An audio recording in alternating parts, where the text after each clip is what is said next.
반갑습니다. 복된 주일 아침입니다. 이 아침에도 말씀을 사모하는 우리 모든 주의 백성들에게 하나님의 풍성한 은혜가 함께 하실 줄로 믿습니다. 같이 한번 기도하겠습니다. 하나님 우리 아버지 은혜와 사랑을 감사합니다. 우리의 환경과 또 외부의 여러 가지 일들은 우리를 너무나 힘들게 하고 있습니다. 코로나 바이러스가 언제 종식될지 앞이 보이지 않는 어려운 상황 가운데 있지만 그럼에도 우리는 하나님의 역사하심을 믿습니다. 하나님의 모든 삶의 인도자가 되시며 주관자가 되심을 믿습니다. 이 새벽에도 하나님의 말씀 앞에 다가져가는 주의 백성들을 축복해 주시기를 간절히 원하옵고 하나님의 은혜의 풍성하심 우리 가운데 늘 함께 할 수 있도록 역사하여 주옵소서. 이 아침에도 말씀에 주시기를 간절히 원합니다. 예수님 이름으로 기도하옵나이다. 아멘. 오늘 우리에게 주실 하나님의 말씀은 욥기 34장 16절에서 30절의 말씀입니다. 욥기 34장 16절에서 30절 제가 봉독을 해드리겠습니다. 만일 내가 총명이 있거든 이것을 들으며 내 말소리에 귀를 기울이라. 정의를 미워하신 이시라면 어찌 그대를 다스리시겠느냐. 의롭고 전능하신 이를 그대가 정죄하겠느냐. 그는 왕에게라도 무용지물이라 하시며 지도자들에게라도 악하다 하시며 고관을 외모로 대하지 아니하시며 가난한 자들 앞에서 부자의 낯을 세워주지 아니하시나니 이는 그들이 다 그의 손으로 지으신 바가 됨이라. 그들은 한밤중에 순식간에 죽나니 백성은 떨며 사라지고 세력 있는 자도 사람의 손을 빌리지 않고 제거함을 당하느니라. 그는 사람의 길을 주목하시며 사람의 모든 걸음을 감찰하시나니 행악자는 숨을 만한 흑암이나 사망의 그늘이 없느니라. 하나님은 사람을 심판하시기에 오래 생각하실 것이 없으시니 세력 있는 자를 조사할 것 없이 끄끄시고 다른 사람을 세워 그를 대신하게 하시느니라. 그러므로 그는 그들의 행위를 아시고 그들을 밤사이에 뒤집어 엎어 흩으시는도다.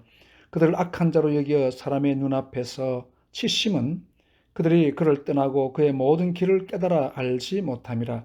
그들이 이와 같이 하여 가난한 자의 부르짖음이 그에게 상달하게 하며 빈궁한 사람의 부르짖음이 그에게 들리게 하느니라.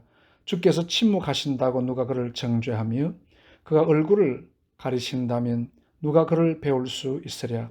그런 민족에게나 인류에게나 통일하시니 이는 경건하지 못한 자가 권세를 잡아 백성을 올가매지 못하게 하려 하심이니라.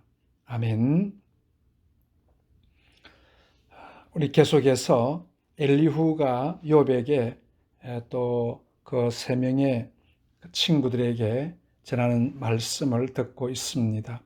엘리후는 그의 생각에 하나님은 결코 실수가 없는 분이시다 하는 것을 한 번 더 강조합니다. 그래서 욥에게 당한 이 고난도 봉의 원리의 관점에서 계속해서 이해를 하고 있습니다. 자, 이제 그가 하는 말을 한 번 더 들어봅시다. 내가 총명이 있거든 이것을 들으며 내 말소리에 귀를 기울이라. 좀 욥이 너무 자기가 볼 때에 아주 고집스럽게 말을 하고 있는 것을 보면서 또 네가 다시 총명스럽게 다시 내 말을 수용하면서 이렇게 되어진 그 배후와 그 일들에 대해서 다시 한번 생각해 보라고 한 번 더 주지시키고 있습니다. 만약 하나님께서 정의를 미워하신다고 하면 어찌 하나님이 욥들을 다스릴 수 있겠느냐 그렇게 하십니다. 또 의롭고 전능하신 하나님이 어떻게 당신을 정죄할 수 있겠느냐 합니다. 그래서 하나님은 모든 사람을 다 다스리시고 또 죄가 있는 사람을 누구든지 용납하지 아니하심을 말해 주고 있습니다. 여기도 보면 왕에게라도 무용지물이라 하시며 지도자들에게도 악하다 하시고 고관을 외모로 대하지 아니하시고 가난한 자들 앞에서 부자의 낯을 세워주지도 아니하신다. 무슨 말입니까? 늘 하나님 앞에 왕이라도 무슨 죄를 짓든지, 또 지도자들이 무슨 악한 일을 행한다든지, 또 고관이라도 그런 악행을 행하게 되어질 때에 하나님은 그들을 용서하지 아니하시고 한밤중에 순식간에 죽을 수도 있다. 그렇게 이야기를 합니다. 그러니까 하나님께서 고관이든지 왕이든지 또 부자라든지 이 모든 권력 있는 자들이라도 죄를 지었다고 하면 하나님은 반드시 심판하실 것이요. 어떤 때는 빠른 심판을 통해서 그날 밤중이라도 순식간에 죽을 수 있다. 막 그렇게 이야기합니다. 그러니까 너도 지금 당하고 있는 고난과 어려움과 이 모든 환난이 죄로 말미암아 왔다는 것을 이렇게 증명을 해주고 있습니다. 우리 하나님께서 그 심판이 이렇게 빨리 진행이 될 수 있다. 그러면 욥이 생각할 때에 어떻게 자신에게는 이런 일이 다가져 왔는지에 대해서 이해를 하지 못하고 있다는 것입니다. 욥의 상황과 주변 상황을 놓고 볼 때에 어떻게 보면 참 비현실적인 주장이 될 수 있습니다. 오늘날에도 이 보응의 원리가 제대로 구현되지 않고 있는 이런 현실들을 보면서 과연 어떤 사람들은 그렇게 이야기할 수 있습니다. 하나님이 살아계시는 건 맞나? 하나님이 살아계시면 왜 이렇게 악한 자들이 득세를 하고 악한 자들이 끝까지 잘 되고 있느냐 하는 것입니다. 그들이 하나님의 징벌을 받아 속히 망하지 않고 있다는 것입니다. 참 이런 부분에 대해서는 우리가 하나님에 대해서 잘 알지 못하고 또 하나님의 그 계획을 알 수도 없습니다. 아마 천국 가야 그렇구나 이해를 할 수 있게 될 것 같습니다. 지금은 우리가 그 사정들을 또 하나님의 그 이유를 잘 알지를 못합니다. 그렇지 않습니까?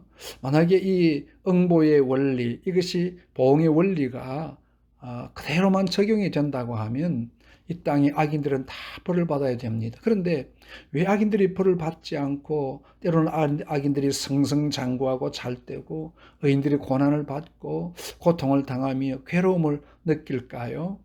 참 우리가 이해할 수 없는 부분입니다. 우리가 알 수 없는 것은 알 수 없다라고 해야 되겠죠. 그래서 물론 이 엘리후가 말하는 보응의 원리는 다 틀렸다고 말할 수는 없습니다. 하나님은 반드시 하나님의 때에 의인과 악인을 심판하십니다. 그러나 때로는 우리 그 주님께서도 말씀하셨던 바처럼 이를 추수 때까지 두어라 그렇게 말씀하십니다. 좋은 곡식들과 가라지에 대해서 그들을 그냥 가라지를 뽑다가 좋은 알곡이 상할 수 있다 그렇게 말씀하시면서 마지막 심판 때에는 반드시 이들을 다 불태워버릴 것이라 그렇게 말씀합니다. 그래서 지금 어쩌면 이 악이 공존하고 있는 이런 상태를 보면서 또 하나님께서 왜 그럴까 참 우리가 이해할 수 없지만 그 가운데서 하나님의 뜻을 찾을 수 있어야 되겠습니다. 그 가운데 하나님의 뜻이 무엇이겠습니까? 저는 그렇게 잘 살지만 이 땅의 삶이 영원한 삶이 아니라는 겁니다.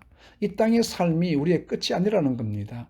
만일 이 땅의 삶이 끝이라고 하면 우리도 남을 속이고 내만 잘 되기 위해서 그렇게 잘 살렸고 하지 않겠습니까? 그러나 우리는 참습니다. 인내할 수 있습니다. 왜냐? 하나님의 영원한 저 나라가 있기 때문입니다. 그래서 우리는 하나님 앞에서 이 보응의 원리만 맞지 아니하고 때로는 우리가 이해할 수 없는 상황들이 많이 있을지라도 하나님의 뜻 앞에서 묵묵히 참고 인내하며 살아가야 된다는 것입니다. 그래서 우리는 이 욥기의 그 신학의 그 중심이 28장이죠. 하나님이 언제 개입하실지 우리는 알 수가 없습니다. 하나님이 오실 그때 우리가 다시 주님 앞에 바로 설 수 있는 그 날이 반드시 오기는 합니다. 그러나 언제 올지는 모른다는 거죠. 그래서 우리 하나님은 모든 상황을 다 아시는 분이시지만 우리는 다 알지를 못합니다. 그래서 우리는 하나님의 뜻 앞에 겸손하게 순종할 수밖에 없습니다.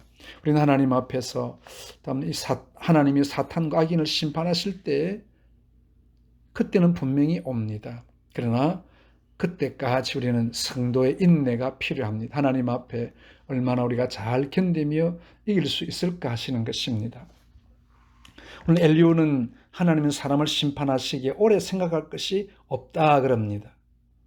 단번에 그를 꺾어버리시고 하나님이 심판하시게 된다는 것입니다.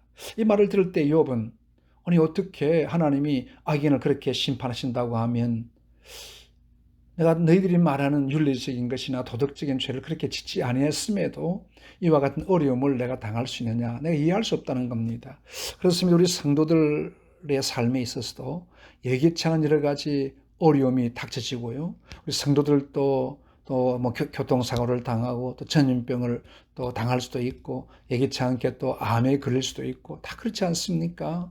일반 우리가 세상에 살면서 이 땅의 사람들과 또 동일하게 살아가는 여러 가지 부분들이 있고 우리에게도 여러 가지 생각지않은 재난이 있을 수 있습니다. 그러나 성도들이 불신자와 다른 것이 뭡니까? 이런 어려운 때에 하나님을 찾는다는 것입니다. 여러분, 이제 우리 코로나로 말미암아 많이 힘들고 어렵지만 우리가 찾아야 될 분은 하나님 한 분밖에 없습니다. 그 하나님이 우리의 모든 삶을 통치하시는 분이십니다. 지금 내가 비록 이렇게 욥처럼 어려움 가운데 있다고 할지라도 우리의 미래는 이 땅에 있지 않습니다. 하나님이 도우시는 영원한 저 세계에 있음을 우리는 확실하게 믿습니다. 그러므로 욥이 인내한 것처럼 하나님 앞에 인내하며 하나님의 역사를 잘 이루어가는 우리 모두가 되시기를 주님의 이름으로 축복합니다. 하나님 아버지 은혜를 감사합니다. 우리가 생각지 못하고 예기치 않은 여러 가지 어려운 시련과 환난이 우리 앞에 있지만 그럼에도 하나님은 우리와 함께 하시며 살아계신 분이심을 분명히 믿습니다. 하나님 앞에 오늘도 겸손하게 하나님의 뜻에 순종하며 하나님의 때를 기다리는 인내함을 주시기를 간절히 원합니다. 코로나로 말미암아 영적인 생활이 심히 어려운 중에 있사오니 특별히 우리 믿음의 자녀들 주님이 권고하시고 믿음의 반열에 잘 세워질 수 있도록 은혜를 더해 주시며 70주년 또 기대하며 또 임직식과 또 70일 새벽 기도를 시작하게 됩니다. 하나님 아버지 이 새벽을 통해서 하나님의 도우시는 놀랍고 위대한 역사를 경험할 수 있도록 인도해 주시기를 간절히 바라옵곤 합니다. 성령으로 함께 하시고 성령으로만 역사하여 주옵소서. 예수님 이름으로 기도하옵나이다. 아멘.